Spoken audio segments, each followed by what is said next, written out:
होय, पेढे वाटा पेढे. कारण काल कबाब मलिक बाहेर आला, नवाब मलिक. भारतीय दंडविधानाच्या कलम 17, 18, 20, 21, 38 आणि 40 या कलमाअंतर्गत ज्या माणसावर गुन्हे दाखल होते त्या महाराष्ट्राच्या माजी अल्पसंख्याक मंत्र्याला काल दुपारी जामीन मिळाला. मागच्या 1.5 वर्षांपासून सतत विरोध करून ज्या नवाब मलिकांना जामीन मिळू न देणाऱ्या NIA, CBIनं आता मलिकांच्या जामिनाला विरोध का केला नाही असा प्रश्न साहजिकच तुम्हाला पडला असेल. हे कसे काय सुटले? खरंच सर्वसामान्य जनतेला हा प्रश्न पडणं स्वाभाविक आहे. देशद्रोहाच्या आरोपाखाली अटकेत असलेल्या कैद्याला सरकारी इस्पितळात उपचार मिळतात. अगदी क्रिटिकल आजारांवरही एम्स सारख्या मोठ्या हॉस्पिटलमध्येही कैद्यांवर उपचार केले जातात, तेही सरकारी खर्चानं. छोटा राजनच्या किडनी विकारावर सामान्य रुग्णालयात नीटचे उपचार होत नाहीत असं जेव्हा जाणवलं तेव्हा त्याच्या प्रकृतीचा धोका ओळखून तिहारमधून त्याला एम्समध्ये हलवलं गेलं होतं. हे उदाहरण तुमच्यासमोर ताजं आहे. छोटा राजनही एक आंतरराष्ट्रीय डॉन आहे. फक्त त्याच्या विरोधात देशविरोधी कारवायांचं कलम नाही आहे, पण तो तस्करी, खंडणी, खुनाचे प्रयत्न, धमक्या अशा गंभीर गुन्ह्यांमधला आरोपी आहे. NIA ही तपास यंत्रणाच राजनची केस हाताळते, जी यंत्रणा नवाब मलिकांची केस हाताळते. त्यालाही जामिनावर सुटून, छोटा राजनला जामिनावर सुटून आपल्या कुटुंबियांच्या सोबत मुंबईतल्या एखाद्या नामांकित रुग्णालयात उपचार घ्यावेसे वाटत असतीलच की, पण त्याला एक न्याय आणि नवाब मलिकला वेगळा न्याय का? मित्रो, याच विषयावर आपण आज थोडक्यात चर्चा करणार आहोत. नमस्कार, मी प्रभाकर सूर्यवंशी आणि तुम्ही पाहतात आकार DG9. काका आणि पुतण्यांमध्ये जे काही अंडरस्टँडिंग होऊन NCPचे आमदार सोबत घेत अजितदादा भाजपा सेना युतीच्या सरकारमध्ये सामील झाले आणि त्यानंतर ज्या पद्धतीनं अजितदादांनी पुन्हा आपला जो वेगवान कार्यचक्र जे आहे त्या कार्यचक्राला कार्यान्वित केलेलं आहे, रसातळाला चाललेल्या राष्ट्रवादीला फुटीचं स्वरूप देऊन भाजपासोबत जात आपला पक्ष पुन्हा सुस्थितीत यावा यासाठी थोरल्या पवारांनी खेळलेला गेम आता सक्सेस होताना दिसतोय मला. हे जे काय चाललंय ना त्यावर वर्षभर निधीविना वंचित असलेल्या राष्ट्रवादीच्या आमदारांना 25 खोक्यांचा निधी मिळाला.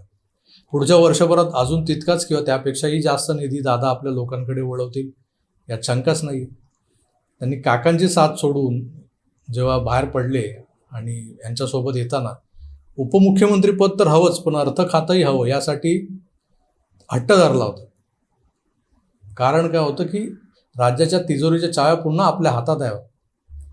अजितदादांनी शपथ घेतल्यानंतरच्या दुसऱ्या दिवसापासून त्यांनी आपल्या कामाला सुरुवात केलेली आहे. महाविकास आघाडीच्या काळात एक प्रोजेक्ट मॉनिटरिंग पॅनेल होतं, जे दादांचीच आयडिया होती, ती दादाच बघायची. सत्ता गेली, ते पॅनेल गुंडाळलं गेलं होतं. आता मुख्यमंत्री एकनाथ शिंदेंचं वॉर रूम आहे, जे राज्यातल्या सगळ्या विकास कामांवर देखरेख करतं, सगळ्या योजनांवर लक्ष ठेवून असतं. पण अलीकडे पुन्हा दादांचं प्रोजेक्ट मॉनिटरिंग पॅनेल ॲक्टिवेट झालं, म्हणजे थेट शिंदेंनाच काटशेळ द्यायला निघाले. विषय नवाब मलिक यांच्या जामिनाचा असताना त्यात महाराष्ट्र सध्याचं राजकारण कसं काय बरं आलं असा विचार करत असाल तर मलिक यांच्या सुटकेनंतर मंत्रालयासमोरच्या अजितदादा गटाच्या राष्ट्रवादी काँग्रेस पार्टीच्या कार्यालयासमोर जल्लोष झाला हे तुम्ही विसरू नका. तिथे फटाके वाजवले गेले हे विसरू नका, पेढे वाटले गेले हे विसरू नका. संजय राऊतच म्हणत नाही पेढे वाटा पेढे, हे लोकही म्हणतात पेढे वाटा पेढे. मोठा जोरात आनंद साजरा केला गेला. कार्यकर्ते पण त्यांचे एवढे निर्बुद्ध कसे की तुमचा नेता काय राजकीय गुन्ह्यात आत गेला नव्हता की तो सुटून आलाय, कुठलं आंदोलन करून गेला होता आणि आला, का एवढे खुश होत आहे? अहो, ज्या देशात तुम्ही राहता त्या देशाच्या शत्रूंना मदत होईल अशी कृत्य करणं, देशविरोधी शक्तींना थेट मदत, त्यांच्यासोबत आर्थिक व्यवहार, त्यांना मनी लॉन्ड्रिंगच्या माध्यमातून पैसा पुरवणं म्हणजे दुसरा दहशतवाद आहे. दहशतवादाला अर्थपुरवठा करणं, अशा गंभीर आरोपात 1.5 वर्ष आत असलेला हा राजकारणी सुटून बाहेर येतो तर एवढं खुश व्हायचं? बरं, हा जामिनावर सुटलाय, तेही 2 महिन्यांसाठी, आरोग्याच्या कारणांवर, उपचारांसाठी त्याला जामीन मंजूर झालाय. पण मी जसं सुरुवातीला म्हणालो की शासकीय रुग्णालयात सगळ्या सोयी सुविधा असताना हा असा जामीन मिळणं चुकीचंच नाही का? सुप्रीम कोर्ट असे निकाल देताना कोणत्या युक्तिवादांपुढे झुकलंय आणि या जामिनाला सातत्याने विरोध करणाऱ्या NIAनं का यावेळेस विरोध करणं टाळलंय हे शोधायला हवं. अलीकडे अजितदादा मुख्यमंत्री बनल्यानंतर नवाब मलिकांचा वकील त्यांना भेटून गेला की काय अशा चर्चा सतत होत असायच्या. आणि गंमत बघा, या चर्चांमध्ये तथ्य आहे असं दिसतंय. नवाब मलिकांना अजितदादांच्या गटात घेऊन त्याचं पुनर्वसन करण्याच्या गोष्टी रंगू लागल्या. दादा गटाचे प्रदेशाध्यक्ष तटकरे निर्लज्जपणे म्हणतायत की कोणत्या गटात जायचं हे नवाब भाई ठरवतील. नवाब भाई ते अनुभवी राजकारणी आहेत. नवाब भाई असं आहे की जरतरच्या भूमिकेवरती मी आज प्रदेशाध्यक्ष आहे, मी काय प्रतिक्रिया या ठिकाणी देणार नाही. नवाबबाई मी म्हटल्याप्रमाणे एक अनुभवी एक ज्येष्ठ नेते त्या ठिकाणी आहेत. त्यांच्या स्वतःच्या राजकीय वाटचालीची भूमिका तेच त्या ठिकाणी स्पष्ट करतील. जितेंद्र आव्हाड सुद्धा त्या ठिकाणी पत्रकार परिषद घेऊन म्हणतात की लोकशाहीचा विजय झालेला आहे, ते सुद्धा त्या ठिकाणी तिकडे स्वागत करतात. आनंद आहे आम्हाला.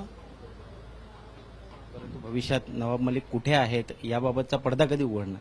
स्वतः नवाब मलिकच उघडतील, वाट पहा. तुम्ही स्वागत कराल?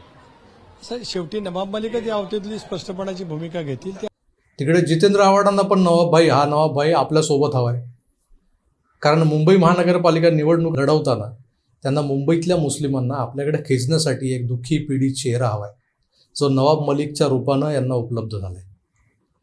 मुंबईचं नेतृत्व मलिकांच्या हातात देण्यासाठी आतुर झालेले कार्यकर्ते छातीठोकपणे सांगतायत की नवाब भाई निर्दोष आहेत, ते जामिनावर बाहेर आलेत आणि बघा थोड्या वेळानं खटल्याचा निकाल लागेल आणि त्यांना निर्दोष सोडलं जाईल. हा विश्वास नेमका कोणावरचा विश्वास आहे? न्यायपालिकेवरचा की भाजपच्या त्या लॉन्ड्रीवरचा, ज्या लॉन्ड्रीतून हे धुवून बाहेर येतात, साफ होऊन बाहेर येतात? ज्या देवेंद्र फडणवीसांनी एवढं खोदकाम करून नवाब मलिकांचे हसीना आपा, तो शाह अली खान यांच्यासोबतचे कनेक्शन्स सिद्ध करून दाखवले, त्या फडणवीसांच्या नाकाखालून नवाब मलिकला बाहेर काढण्याच्या योजनेला सुरुवात झाली आहे असं म्हणायचं का आपण? राष्ट्रवादीला मुंबई महानगरपालिका निवडणुकांसाठी नवाब मलिक हवे आहेत. भाजपाला 2024च्या लोकसभेसाठी राष्ट्रवादी सोबत हवी आहे. अनेक राजकीय विश्लेषक अजितदादांच्या बंडाला शरद पवारांचे हार समजून फडणवीसांच्या बुद्धिचातुर्याची तारीफ पे तारीफ करताना दिसत आहेत.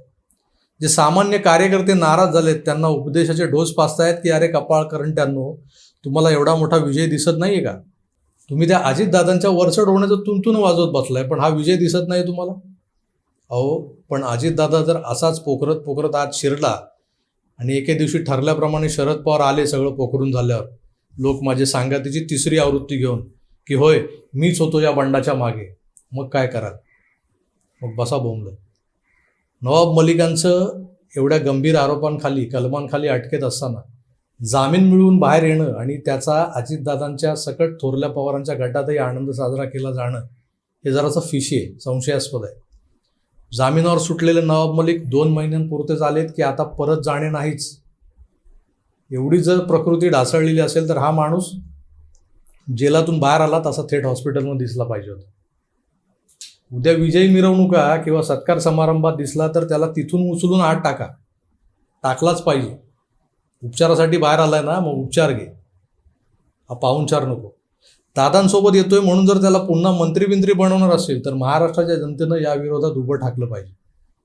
जनतेच्या हिताची पायमल्ली होते म्हणून जनहित याचिका दाखल करून नवाब मलिकांसारख्या देशद्रोह्यांच्या मदतनीसांना कायमचं गजाआडच केलं पाहिजे. काहीही म्हणा, जर का महिनाभरात नवाब मलिकांचा शपथविधी झाला तर तुमच्या आमच्यासारख्या सामान्यांचा देवेंद्र फडणवीसांवरचा विश्वास देखील उडेल, हे लक्षात घ्या. बघूया नवाब मलिकनं नेमकं बाहेर का आणि कशासाठी काढले. 2 महिन्यात एकतर मलिक पुन्हा आत तरी गेला पाहिजे किंवा मुंबई महानगरपालिकेच्या निवडणुका तरी जाहीर झाल्या पाहिजे. Wait and watch. तुर्तास इथेच थांबतो, पुन्हा भेटूच. तर आपली काळजी घ्या आणि पाहत राहा AKAR DG9. धन्यवाद, नमस्कार.